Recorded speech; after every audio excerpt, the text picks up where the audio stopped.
আম্মুর বাসায় যে ছোট ভাইয়ের বউকে নিয়ে মোমো বানালাম, চলো তোমাদের সাথে শেয়ার করি। দেখো এত সুন্দর মোমো হয়েছে আজকে, আমি দেখে জাস্ট অবাক হয়ে গেছি। আসলে এয়ার ফ্রায়ারে যে মোমোটাও ভাজা যায় আমার একদমই আইডিয়া ছিল না। দেখো কত সুন্দর কালারগুলো, একদম নাদুস নুদুস, আর খেতেও এত বেশি মজা হয়েছে। তো দেখো ফার্স্টে আমি একদমই মোমো বানাতে পারি না, পুরো রেসিপি আমার ছোট ভাইয়ের বউয়ের। আসলে একটা টাইমে চিন্তা করতাম যখন আমার ভাইয়ের বিয়ে হয় না, এই যে ওর যখন বউ হবে তখন আমি আম্মুর বাসায় আসবো, কত মজা হবে, আমার একটা সঙ্গী থাকবে। কারণ যেহেতু আমার দুইটাই ভাই, আমার কোনো বোন নেই, আমার আম্মুই আমার হচ্ছে ফ্রেন্ড বা বোনের মতো বলতে পারো। কারণ আমার আম্মুর এজ অনেক বেশি কম, আমি অনেক অল্প বয়সে হয়েছি, তাই আমরা ফ্রেন্ডের মতোই একসাথে বড় হয়েছি আম্মুর আমি বলতে গেলে। মানে অনেক কম তো এজ গ্যাপ, এই জন্য।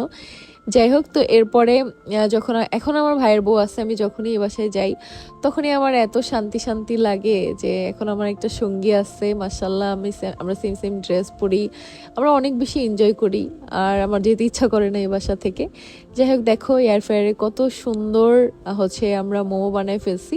তো তোমরাও যদি এয়ার ফ্রায়ারটা নিতে চাও, আমার পিন কমেন্টটা চেক করবে এবং পেজটা মেনশন করা আছে TQIU। তো অবশ্যই কিন্তু এটা নিয়ে তোমরা তোমাদের মাকে গিফট করতে পারো, মা খুশি হয়ে যাবে।